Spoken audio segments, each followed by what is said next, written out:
Hormuz കടലിടുക്കിൽ മൈനുകൾ സ്ഥാപിച്ച് തടസ്സങ്ങൾ സൃഷ്ടിക്കുന്ന ഇറാനിയൻ ബോട്ടുകൾ തകർക്കാൻ US നാവികസേനയ്ക്ക് നിർദ്ദേശം നൽകിയതായി പ്രസിഡന്റ് ഡൊണാൾഡ് ട്രംപ്.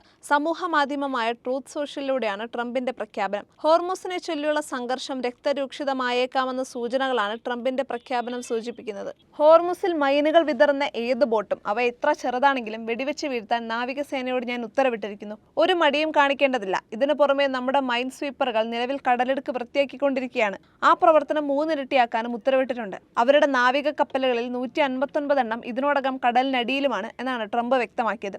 ഇറാനിൽ അവരുടെ നേതാവ് ആരാണെന്ന് കണ്ടെത്താൻ വളരെ ബുദ്ധിമുട്ടാണെന്ന് ട്രംപ് മറ്റൊരു പോസ്റ്റിൽ കുറിച്ചു. തങ്ങളുടെ നേതാവ് ആരാണെന്ന് കണ്ടെത്താൻ ഇറാൻ വളരെ ബുദ്ധിമുട്ടുകയാണെന്നും അവർക്ക് അറിയില്ലെന്നും ട്രംപ് കൂട്ടിച്ചേർത്തു. ഹോർമുസ് കടലിടുക്കിൽ ഞങ്ങൾക്ക് പൂർണ്ണ നിയന്ത്രണമുണ്ട്. US നാവികസേനയുടെ അനുമതിയില്ലാതെ ഒരു കപ്പലിനും പ്രവേശിക്കാനോ പുറത്തു പോകാനോ കഴിയില്ല. ഇറാനുമായി ഒരു ഉടമ്പടിയിൽ എത്തുന്നതുവരെ ഇത് അടച്ചിട്ടിരിക്കുകയാണെന്നും ട്രംപ് കുറിച്ചു. അതേസമയം ഇറാനിൽ നിന്നുള്ള എണ്ണ കടത്തുകയായിരുന്ന കൂറ്റൻ കപ്പൽ അമേരിക്കൻ സൈന്യം ഇന്ത്യൻ മഹാസമുദ്രത്തിൽ നിന്ന് പിടിച്ചെടുത്തു.